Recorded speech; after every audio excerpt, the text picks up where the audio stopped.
Hello everybody, it's Sarah, and today I want to talk to you about what I have read so far in the first half of October, and it's a lot. I have already read and finished 11 books, but to be fair, part of the reason why I've already read this much is because over half of those books were rereads, so I can get through rereads quite quickly. So yeah, let's also start with those, shall we? So first, I am continuing my reread of the Black Jewel series by Anne Bishop, and I'm enjoying myself so much again this time around. Like last year, or at the end of 2019, beginning of 2020, when I reread the series the last time, I was like, I'm not feeling it as much as I usually did. Maybe it's because I grew up, because it's been quite a few years, like 3 years since I last reread the series. But no, it was just something about rereading it at that time that I don't know what was wrong with me. But this time around, I am once again enjoying myself so much. I love these characters so much. I'm not gonna pretend like I have any ability to objectively judge how good or bad this series is. But yeah, I read 4 more books in this series. Also, maybe I should once again tell you what the series is about. This series started out as a trilogy, and within the trilogy we kind of follow the Chosen One trope, except the trope is subverted because we don't actually follow the young woman who is the Chosen One, but we follow the people around her and whose lives are changed because of her existence. And so it's just a very interesting concept, and I love the characters a lot. And there's a lot in this series about exploration of trauma, about exploration of sexual trauma, like trigger warnings, all the trigger warnings, especially sexual natured trigger warnings in this series. So yeah, but anyway, I read the next 4 books in the series that are kind of the continuation of the original trilogy, which was finished, like the arc was finished. And then Anne Bishop just continued on writing. We have Dreams Made Flesh, which is a short story collection containing some prequels, some sequels, and so on. The Invisible Ring is a prequel to the series. Tangled Webs is a sequel slash spin-off to the series. And The Shadow Queen is also a spin-off slash sequel to the series. And yeah, I'm enjoying myself very much right now, and I am so excited because I did finally buy the new book in the series that came out this year. I'm so excited to finally get into it. I have 3 books left to read, and then I can jump into that one. Then I have 2 Brandon Sanderson rereads. First, I started my reread of the Stormlight Archive with The Way of Kings, which is the first book, obviously. This year I joined the Crab Along, which is a Cosmere read-along, and I decided to finally do my project of rereading all the Cosmere books one after the other to see if I maybe then notice some connections. Surprise, surprise, I don't notice any connections. But it's kind of funny because last year I also reread the series to prepare for the publication of the 4th book, which came out in November of 2020. And back then I was like, actually, I think, like, remembering my reread of the Black Jewels at the beginning of the year, actually I think this is my favorite series because I kind of like the characters more, and I think the characters are better done. And you know, I think the reason why I still say the Black Jewels is my favorite series is because of nostalgia. And not to say that nostalgia doesn't play a big part, but I reread The Way of Kings. I finished my reread of The Way of Kings actually today. And I was like, girl, what were you on? Like, I'm sorry, but yes, this is a good series. But the reread this time around just showed me a lot of flaws in Brandon Sanderson's writing, and that Brandon Sanderson does not have the focus in his story that I prefer in my stories. And that actually it's not as enjoyable a reread for me as a lot of other books are that I even definitely like less than the Stormlight Archive series. So yeah, not saying that the Black Jewels being my favorite series of all time doesn't have a lot to do with nostalgia, but I would now actually say that, you know, the Stormlight Archive probably only barely makes it into my top 5 series anymore. So yeah, make of that what you will. Also, I'm not gonna explain what this is about because it's an epic 10-book high fantasy series and it's very complicated, and basically we're preparing for the apocalypse. And then the other Brandon Sanderson book I reread so far this month was Starsight, which is the 2nd book in the Skyward series. The 3rd book will be published at the end of November, I believe. So I wanted to reread the first 2 books this year to prepare for that. And now I have finished Starsight. Now I can jump into the novellas that will be published, I think, you know, every few weeks or something, every couple of weeks until the publication of the 3rd book. And yeah, this series is a YA space opera, and we follow Spencer, whose biggest dream is to become a fighter pilot because she lives on a planet that is constantly attacked by the Krell, which is a race of aliens.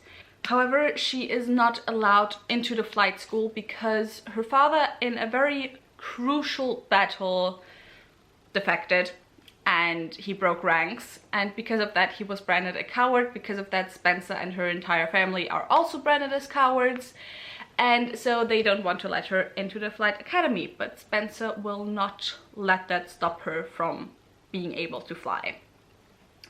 So I do really love the first book. I think the first book is one of my favorite Brandon Sanderson books ever.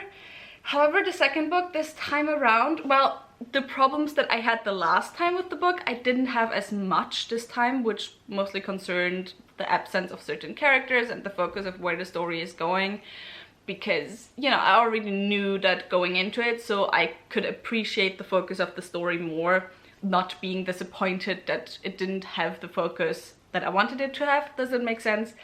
But there were some decisions made by Brandon Sanderson that I can't say because of spoilers, but they have to do with queerness, most specifically, that I don't agree with. Like, I can appreciate Brandon Sanderson, especially as someone who, as far as we know, is devoutly religious. I can appreciate him trying to bring LGBT characters into his stories, but the way he does it is just something that's a type of trope, and it's not the bury your gays trope, by the way, but it's a type of trope that I'm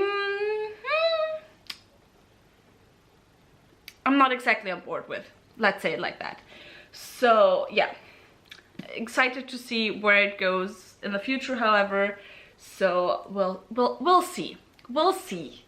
I'm just Brandon Sanderson rereads are like not doing it for me this year as I had hoped they would. So that's kind of sad. So now on to the 5 books that so far I read this month that are new to me. First, I have Joffrey of Mammoth, The History of the Kings of Britain. This is basically a kind of like historical but kind of fictionalized history of the kings of Britain. This was written in 1136, and so it's quite old, but it's like translated into New English.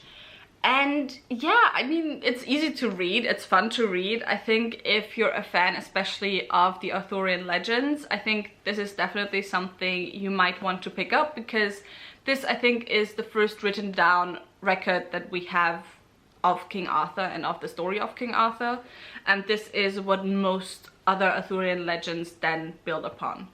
So yeah, did enjoy it, surprisingly more than I thought I would, but it's a kind of forgettable type of read, to be honest.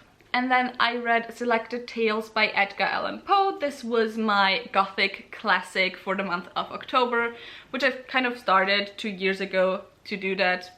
Every October I'm looking for a gothic novel, a gothic classic, and then read that. And yeah, it's Edgar Allan Poe. First of all, the thing that I would have to say is that Edgar Allan Poe is excellent at atmosphere and that he's really good at doing that. However, personally, I'm just not a fan of short stories. They usually don't give me the depth that I want.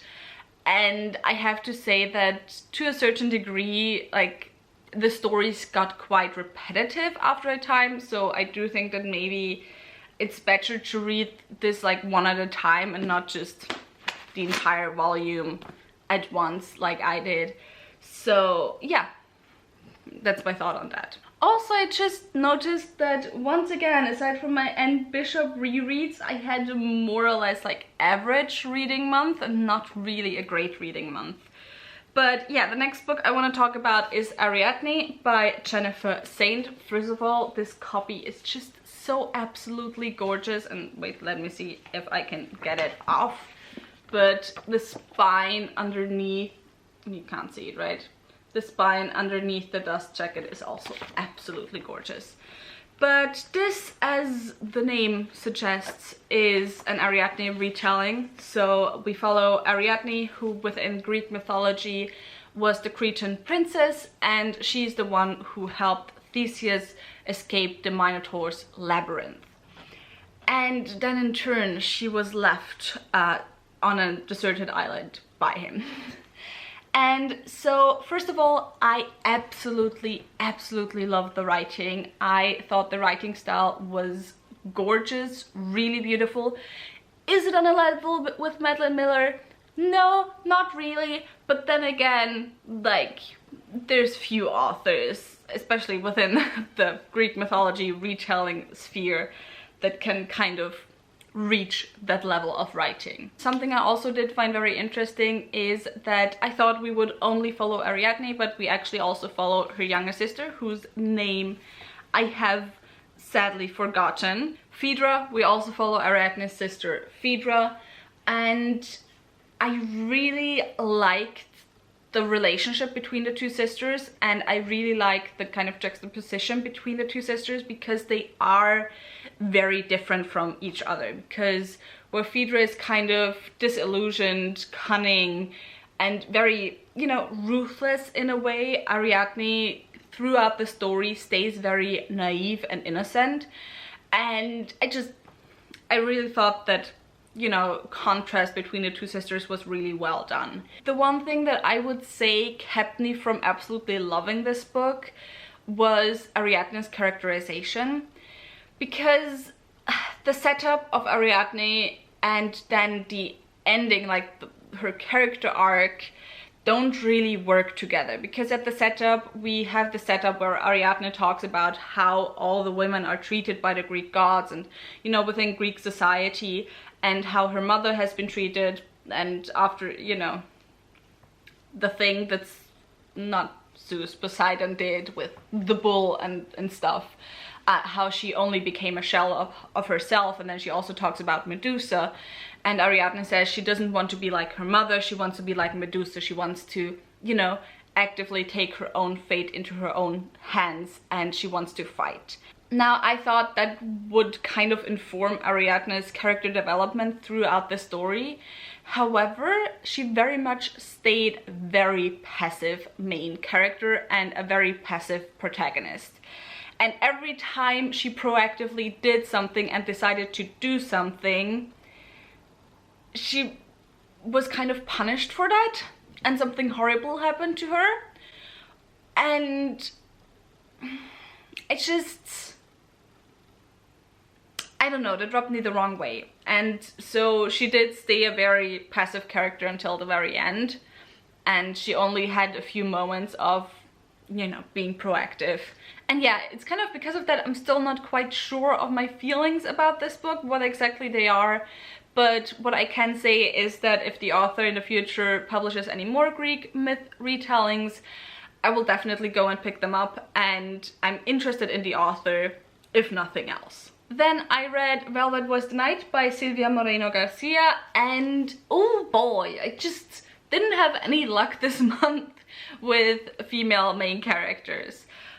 So this story is set in the 1970s in Mexico City. It is a kind of thriller, and we follow two characters. The first of them is Maite, who is a secretary, and she is very timid, she is very passive. However, when her neighbor goes missing, who asked her to look after her cat, she tries to find out where that neighbor has gone. And then the second character we follow is Elvis, who is a kind of thug, And he also, by his boss, has been told to go and look for this woman who has gone missing. Now, first of all, I have read 2 of Silvia Moreno Garcia's books before. I've read Gods of Jade and Shadow and then Mexican Gothic. And as I've talked about before also, the 2 books are on very opposite ends in terms of my reading last year. Gods of Jade and Shadow was one of my absolutely favorite books, and Mexican Gothic was one of my biggest disappointments. And so I do like this more than Mexican Gothic. I definitely like it more. However, it's also a far step away from me loving it as much as Gods of Jade and Shadow. But I do have to say positive things first. I think Silvia Moreno Garcia is an expert at writing atmosphere. That was also the one thing that I undoubtedly loved about Mexican Gothic. I just think she can write very different atmospheres in all her books, but her stories definitely do draw you in with her atmosphere mostly. Then something else that I also absolutely loved is that the 2 characters that we follow, their POVs were written distinctly different. I mean, both are written in 3rd person, but even aside from that, the voices Silvia Moreno Garcia gives them are so different that I really enjoyed that. I also really enjoyed Elvis as a character. However, I wasn't as happy with Maite as a character because, once again, I had an issue with her being a very passive character throughout, or like a seemingly passive character. And that's not to say that I have an issue with passive characters. I have a lot of books with passive characters that I love. And how often can I say passive character? Oh my god. But I don't know, something about Maite I just couldn't warm up to. And also the other thing is that, I don't know, she just felt like she had very little character development to me. And so yeah, I think probably if I were to rate this, which obviously I don't rate books this year, I would probably give this like a solid 3 stars, but it's nothing really memorable for me. Last book I want to talk about before we get into the currently reading of this month is Wings of Shadow by Nikki Powell Prieto, which is the 3rd and final book in the Crown of Feathers trilogy. This is a high fantasy YA trilogy, and we follow Veronica, who wants to become a Phoenix Rider, and there's reason why she maybe can't. One of those reasons is her sister, and the other reason is that the Phoenix Riders only accept boys. Now, first of all, generally the series, for a YA high fantasy series, I just love this. This gives me a lot of what I usually go to for like adult high fantasy in terms of world building, in terms of complexity, which YA often does not have. And I'm putting this disclaimer out there every time I talk about YA being less complex than adult high fantasy. This is not a judgment. This is simply because YA has less pages than adult, or less words that they can world build in compared to adult high fantasy, which means they have less time to build complexity, which is okay. It's what YA is for. It's for younger readers generally, who maybe don't want to read as long of books. But anyway, this series is definitely, like, the books are definitely on the longer side for YA, but it just gives it the space to build a lot of layers into the story, and so I really enjoyed that. And something that I enjoyed especially in this series is that at the center of the series you have this very toxic sibling relationship and sister relationship, and it's just so heartbreaking to read, and so heartbreaking to read the character arcs of both of the sisters. And yeah, it just, as I said, it breaks my heart a lot, and the ending of this book definitely did make me tear up quite a bit. There are some negative things about this book, like for example, there are some of the side plots that I feel maybe weren't necessarily needed, and maybe just, you know, weren't as fully fleshed out as they could be.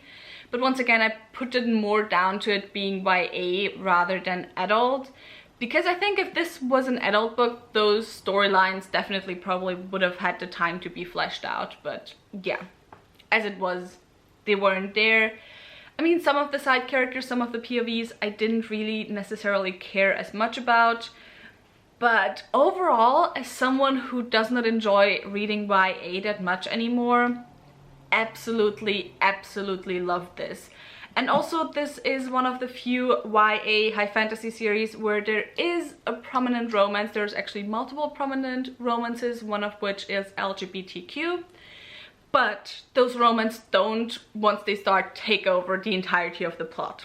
So that's also something that I very much appreciate. So lastly, onto the books I'm currently reading. First of all, I have Shalado's Lady by Anne Bishop. This is the 8th book within the Black Jewel series, although to be honest, by the time you see this video, I will probably long be done with this and I'll have moved on to book 9, which is Twilight's Dawn. Maybe even book 10, which I forgot the title for, Queen's Bargain. But yeah, I'll be reading one of the Black Jewels books, whichever book I'm on at that time. I don't know. Then I have also already started my reread of Words of Radiance by Brandon Sanderson, which is the 2nd book in the Stormlight Archive series. And I'm only 2 chapters in, so yeah. I have started The Wall of Storms by Ken Liu, which is the 2nd book in the Dandelion Dynasty. I am not that far into it yet, about 150 pages of an 850 page books, so I have quite a large chunk left to read, but I'll hopefully be done by the end of the month. And then I am about a little bit more than halfway through The Wizard of the Crow, and this is an African fantasy that's kind of decolonial criticism fantasy and so on. And yeah, I'm very much enjoying it so far, although it is, well, I can't say it's not like I expected, but it's very unlike what we know of Western fantasy. And so with all of that said, if you have any thoughts on the books that I mentioned in this video, leave them in the comments down below. If you enjoyed this video, maybe think about giving me a thumbs up and also maybe subscribing. All the links to my social media are in the description box down below, so go and check those out. All the links to my book club of Queens, Witches and Valkyries, will read one adult high fantasy book written by a woman or genderqueer person per month, will also be left linked down below. When you're seeing this video, the poll for the November book should probably still be up on Twitter. I don't know yet which books I'm gonna put on there, but definitely check the Twitter out if you're interested in joining us, or if you want to see if any of the books interest you to read in the near future. And with all of that said, I hope I'll see you soon. Bye!